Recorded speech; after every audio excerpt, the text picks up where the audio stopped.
ہاں تو میں کیا عرض کر رہا تھا یاد ہے؟ حضور نے فرمایا دونوں ہی پیارے ہیں. کہا جبریل نے کہا ایک روک لو ایک دے دو. کبھی ادھر دیکھا کبھی ادھر دیکھا, کبھی نواسے کو چوما کبھی بیٹے کو چوما. بہت سوچا, سوچنے کے بعد حضور نے فرمایا جبریل ایسا کرو میرا ہی لے جا, میرا ہی لے جا. اللہ اکبر. کوئی چھوٹا فیصلہ تھا نہیں, بہت بڑا فیصلہ تھا. جبریل ایسا کر میرا ہی بیٹا لے جا. 3 دن کے بعد زمانے نے دیکھا وہی بیٹا حضور کی گود میں ہے, آخری سانسیں ہیں, ہچکیاں آ رہی ہیں. حضور بیٹے کو دیکھ بھی رہے ہیں, چوم بھی رہے ہیں, رو بھی رہے ہیں. مجھے بتا میرے حضور کے دامن میں کس چیز کی کمی تھی؟ اگر وہ کہتے تھے تو جنت سے غلمان اتر جاتے, وہ کہتے تھے تو حوران جنت قدموں میں ہوتی. کوئی کمی نہیں تھی حضور کی زندگی میں, خدا کی قسم. لیکن بیٹے کا پیار تھا. حضور دیکھتے جا رہے ہیں, روتے جا رہے ہیں. بیٹے نے آخری سانس حضور کی گود میں لی ہے. میرے حضور بیٹے کو سینے سے لگا کے جب آنسو بہائے حضور نے, صحابہ نے کہا تھا یا رسول اللہ کیا آپ بھی رویا کرتے ہیں؟ اللہ اکبر. میرے حضور نے فرمایا ہاں. کہا جی آپ نے تو رونے سے منع فرمایا ہے. میرے حضور نے فرمایا صحابہ میں نے بیان کر کے رونے سے منع کیا ہے. اللہ اکبر. اس کے بعد جو حضور کا جملہ تھا اب وہ سننا پیارے. آقا فرماتے ہیں صحابہ جب کوئی اپنا جاتا ہے تو آنکھ میں آنسو آ ہی جاتے ہیں, جب کوئی اپنا جاتا ہے تو رونا آ ہی جاتا ہے. میں نے بیان کر کے رونے کو منع کیا تھا, نوحہ خوانی کو بیان کی منع کیا تھا. اللہ اکبر. پھر وہ دن بھی آیا. ایک دن میرے حضور بیٹھے ہوئے ہیں مسجد نبی کے دروازے سے, امام حسین کا گزر ہوا. اللہ اکبر. آقا کریم نے اپنے نواسے کو آواز دی. توجہ کسی اور طرف تھی. جب کسی اور توجہ تھی تو آپ نے آواز بھی سن نہ سکے. جب سن نہ سکے میرے حضور کی آنکھ میں آنسو آ گئے. کب نے صحابہ سے کہا چاہے کوئی جا کر کے میرے حسین کو بلا لائے. اللہ اکبر. وہ توڑے گئے. آقا حسین سے جا کے کہا نانا بلا رہے ہیں. اللہ اکبر. اتنا سننا تھا, توڑتے ہوئے آ جاتے ہیں حضور کے سینے سے لگے ہیں. کیا دیکھتے ہیں نانا کی آنکھ سے آنسو بہ رہے ہیں. میرے حسین نے اپنی کلائی سے ہتھیلی کے حصے سے نانا کے آنسو صاف کیے ہیں, اور صاف کرنے کے بعد کہا تھا نانا آنکھ میں آنسو کی وجہ کیا ہے, کیوں رو رہے ہیں؟ تب میرے حضور نے کہا تھا حسین تو وہ ہے جس پہ میں نے بیٹے کو قربان کر دیا تھا. آج جب میں نے تم کو آواز دی اور تم نہیں آئے تب مجھے بیٹا یاد آ گیا. اتنا سننا تھا میرے حسین کی آنکھ میں آنسو آئے, نانا کی پیشانی چومی اور اتنا کہا تھا نانا آپ نے تو ایک بیٹا قربان کیا ہے, وقت آنے میں دیجیے آپ کی امت پہ حسین 72 قربان کر کے دکھائے. نعرہ تکبیر, نعرہ رسالت. مسلک اعلیٰ حضرت علماء اہل سنت امام حسین کی شان یزیدی ہو گئی پریشان. اللہ اکبر. یہ رشتہ ہے اور ماں باپ کا رشتہ بھی بڑا عجیب رشتہ ہے. اللہ اکبر. یہ بندھن کسی کے توڑنے سے نہیں ٹوٹا کرتے. اور میرے جوان بڑی آسانی سے کہہ دیتا اپنے باپ سے کوئی لینا دینا نہیں تم سے, کوئی مطلب نہیں تم سے. کبھی ماں کو کچھ کہہ دیتے ہو, کبھی باپ کو کچھ کہہ دیتے ہو. اور خدا کا واسطہ اس رشتے کی قدر کر لو. یہ رشتہ بڑا عظیم رشتہ ہے. اللہ اکبر. اٹھاؤ تاریخ. اولاد کو ماں باپ کو کتنا پیار ہوتا ہے. کبھی سیدوں کی کہانی سنو. تم نے 16 سیدوں کی کہانیاں سنی, تم نے 12 بیویوں کے نام کے روزے رکھے. اگر نہیں جانا تو سیدہ فاطمہ الزہرا کو نہیں جانا, اگر نہیں پہچانا تو مولا کائنات مولا علی کو نہیں جانا. یہ کہانیاں من غلط تم کہتی رہی. تم نے 16 سیدوں کے روزے بھی رکھے. آبری قوم کے جوان کبھی قریب سے دیکھ اس رشتے کی اہمیت جان اور ان کی قدر کر لینا. یہ کتنا پیار کرتے ہیں. اللہ اکبر. جس دن حضرت سیدہ طیبہ طاہرہ عابدہ زاہدہ حضرت فاطمہ الزہرا رضی اللہ تعالیٰ عنہا کے وصال کا وقت آیا ہے.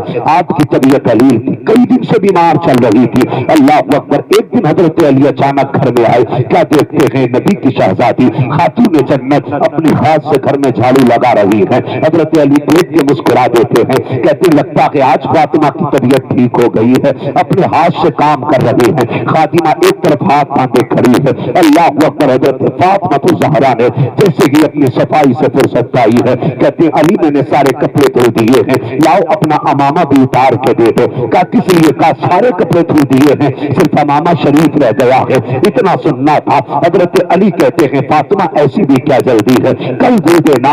آپ کی زبان سے جملہ نکل گیا, علی میرے پاس وقت بہت کم ہے, میں چاہتی ہوں جلدی سے آپ کا یہ امامہ بھی دل دوں.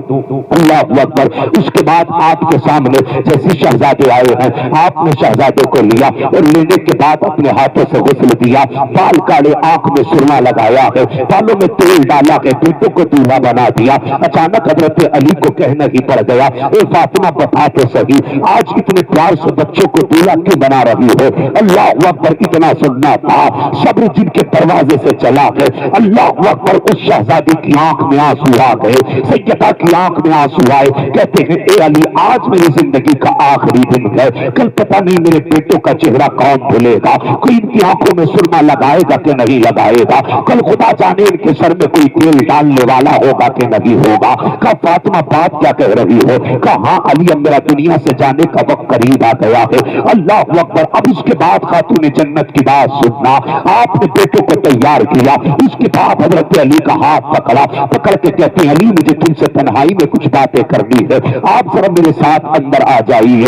اللہ اکبر. جیسے اندر لائی ہیں بلا کر کے, شہزادے بھی پاس میں تھے. آپ نے شہزادوں سے کہا جاؤ شہزادوں, جا کر نانا کے مزار کو سلام پڑھ کے آؤ, اپنے نانا کو جا کر کے سلام کر کے آؤ. اللہ اکبر. شہزادے مزار پہ گئے ہیں, حضرت علی سیدہ فاطمہ کے ساتھ اندر آئے ہیں. تو سن ماں کیا ہوا کرتی ہے, کبھی دل پہ ہاتھ رکھ کے سوچا کرو, کبھی ان کے آسانی سے بلا وجہ کے تانے نہ دیا کرو, ان کے سامنے زبان نہ کھولا کرو. اور یار یہ ماں باپ ہوا کرتے ہیں, مجھے تکلیف ہوتی ہے جب بندہ ان کے مرنے کے بعد 40ویں پہ بیگے بھر میں تھالی سجا دیتا ہے. میرے باپ کو یہ بھی پسند تھا, میرے باپ کو یہ بھی پسند تھا. مجھے بتا تو صحیح, مرنے کے بعد تو نے پسند کا خیال کیا, کیا کبھی زندگی میں باپ کی پسند کا خیال آیا کہ نہیں آیا؟ کیا تجھے ان کی مرضی کا خیال زندگی میں آیا کہ نہیں آیا؟ میں کہتا ہوں موت تو اپنے وقت پہ آنی ہے, اور خدا کا واسطہ جتنا تمہیں 40ویں میں خرچ کرنا ہے اللہ توفیق دے ان کی زندگی میں خرچ کر دو.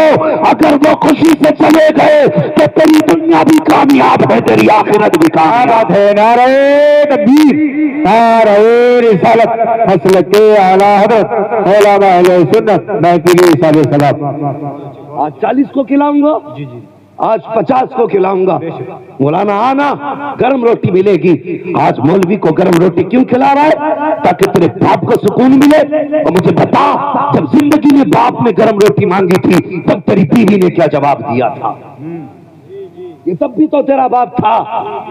جب اس نے کہا تھا بیٹے مجھ سے پتلی روٹی نہیں کٹتی, تب تو نے اس باپ کے لیے کیا کیا تھا؟ جب اس نے کہا تھا بیٹے اب میری خوراک 5 روٹی نہیں, اگر 1 روٹی مل جائے مگر تازہ مل جائے تو شاید کچھ دن اور جی جاؤں, تو تو نے کیا جواب دیا تھا؟ تو نے کہا تھا مرنا تو آج مرو, جو تمہیں جوانی میں شوق پورے نہ ہوئے بڑھاپے میں پورے کرو گے.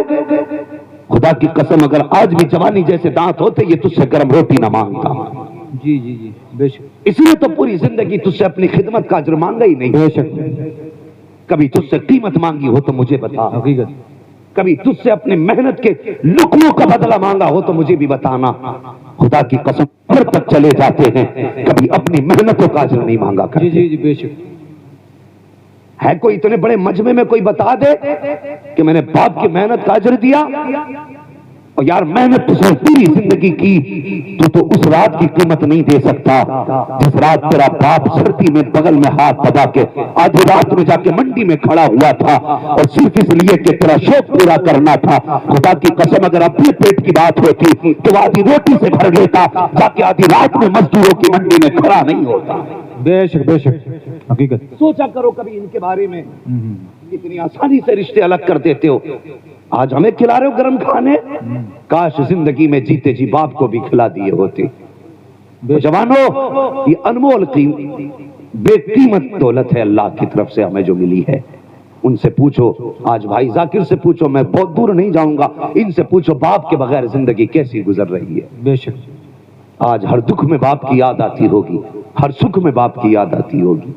او یار سنو, سکھ بھی باپ کے بغیر ادھورے ہیں, دکھ بھی باپ کے بغیر یہ غیر متسلسل ہوتے ہیں.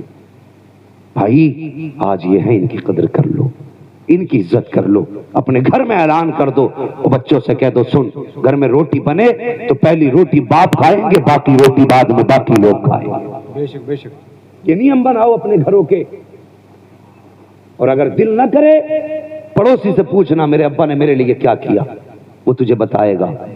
وہ تو جب گھر میں نہیں ہوتا تھا، تیرے باپ کے ہاتھ میں تھیلا ہوتا تھا، وہ تھیلا نہیں رکھتا تھا اور وہ پوچھتا تھا میرا بیٹا نظر نہیں آ رہا ہے، جب تو دوڑ کے آتا تھا تیرا ماتھا چومتا تھا، باپ کی تھکن اتر جاتی تھی۔ بے شک بے شک، یہ باپ تھا، اور جو تیرا ماتھا چوم کے تھکن اتارتا تھا۔ آج تو بتا کیا تو نے باپ کے قدموں میں بیٹھ کے تھکن اتاری؟ مجھے بتائیے، یہ تقریر نہیں ہے، یہ ہر گھر کی بات ہے۔ دل کے پھپھولے چلو تھے سینے کے داغ سے، اس گھر کو آگ لگ گئی گھر کے چراغ سے۔ بے شک، یار گھر کی کہانی ہے یار۔ آج شہد کر لو جوانوں، جتنے جلسے میں آئے ہو، اپنی زندگی میں اگر پہلا روپیہ بھی کمائیں گے تو باپ کی گود میں رکھیں گے۔ وہ بیٹے خوش نصیب ہیں جن کی کمائی باپ کے کام آتی ہے، اس سے بڑا کم نصیب نہیں جس کے پاس پیسہ بھی ہو، باپ بھی ہو، لیکن باپ کے لیے پابندی لگی ہو۔ اور مزہ تو تب ہے کمائی تیری ہو، خرچے میں باپ ہاتھ باپ کا لگے، پھر دیکھ زندگی میں کتنی بہاریں آتی ہیں۔ تمہیں کیا لگتا ہے کسی مرسیڈیز میں بیٹھو گے تب سکون ملے گا؟ 5 اسٹار ہوٹل میں کھاؤ گے تب سکون ملے گا؟ نا، خدا کی قسم کبھی اپنے آگے کا اٹھا کے باپ کے دسترخوان پہ رکھ دے اور وہ لقمہ حلق میں باپ کے جائے گا، کلیجہ تیرا ٹھنڈا ہو جائے۔ بے شک بے شک، سبحان اللہ۔ اور کبھی کئی دن ہو گئے ہوں اگر سوئے ہوئے، دعوے کے ساتھ کہتا ہوں نیند کی گولی نہ لے، الپریکس نہ لے، کچھ نہ لے، اگر ماں باپ زندہ ہے، ماں ہے نا، اس کے قدموں میں جا کے بیٹھ جا۔ بے شک کیا بات ہے، بہت اچھے۔ اس کے قدموں میں جا کے بیٹھ جا۔ ماں اگر چارپائی پہ بیٹھی ہو نا، نیچے بیٹھ اور اس کا دوپٹہ اپنے سر پہ رکھ۔ خدا کی قسم ایئر کنڈیشن روم میں وہ سکون نہیں ملتا، آج بھی جو ماں کے آنچل کے سائے تلے سکون ملتا۔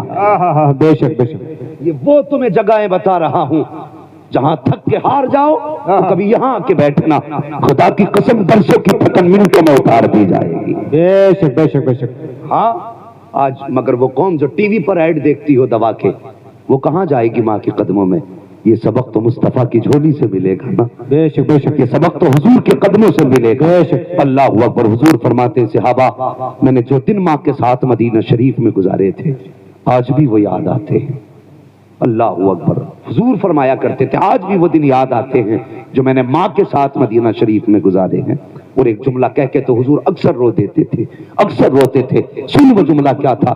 میرے آقا فرماتے مجھے یاد ہے جب میں چھوٹا تھا ماں کے پاس گیا تھا، کہتے میں ماں کی کروٹ میں لیٹا ہوتا، ماں کا بازو ہوتا، میرا سر ہوتا۔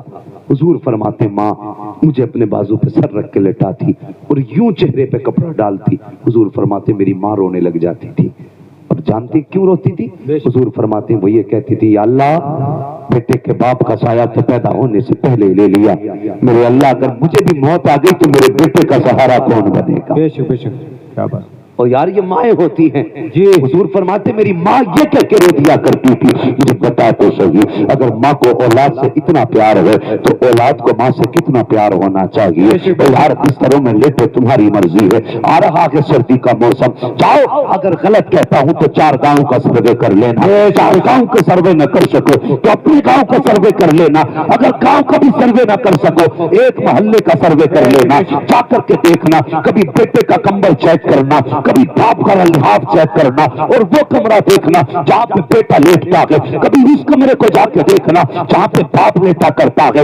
یہ جوان باپ کو ایسی جگہ لٹا دیتا ہے جہاں پہ ہوائیں چھن کے آتی ہیں اور خود ایسی جگہ سردی میں بند ہوتا ہے جہاں پر گیس نکلنے کی جگہ تک نہیں ہوتی ہے، آکسیجن تک نہیں آتی ہے، کاربن ڈائی آکسائڈ باہر نہیں جا سکتی۔ اور یار ہم ایسی جگہ بند ہو گئے، باپ کو ہم نے چڑھا کے پہ ڈال دیا اور کبھی اس کا کمبل ہے ایسا کمبل ہوگا کہ جوانی میں پسینہ آ جائے اور کبھی باپ کا لحاف اٹھا کے دیکھ لینا اتنی جگہ سے روئی ٹوٹی ملے گی کہ دیکھو تو ایسا لگتا ہے جیسے دن میں بادل ہونے لگ گئے ہوں۔ اور مجھے پتا تو صحیح گرمائی کی باپ کو زیادہ ضرورت تھی، سیفٹی کو باپ کی زیادہ ضرورت تھی اور تو بند ہو گیا، باپ کو تو نے میدان میں ڈال دیا۔ اور کتنے پورے تو ایسے ہیں جو سردی برداشت نہ کر کے دنیا سے چلے جائیں گے، یہ ٹھنڈ موت کا بہانہ بنے گی۔ اور تجھے خدا کا واسطہ اگر تیرے سینے میں دل زندہ ہے تو سردی کو موت کا بہانہ نہ بننے دینا، خود چاہے کھلے میں سو جانا، اپنی بات کو اندر سے لانا۔ خدا کی قسم ادھر جدھر باپ کا دل خوش ہوگا ادھر پیدا کرنے والا خدا تجھ سے راضی ہو جائے.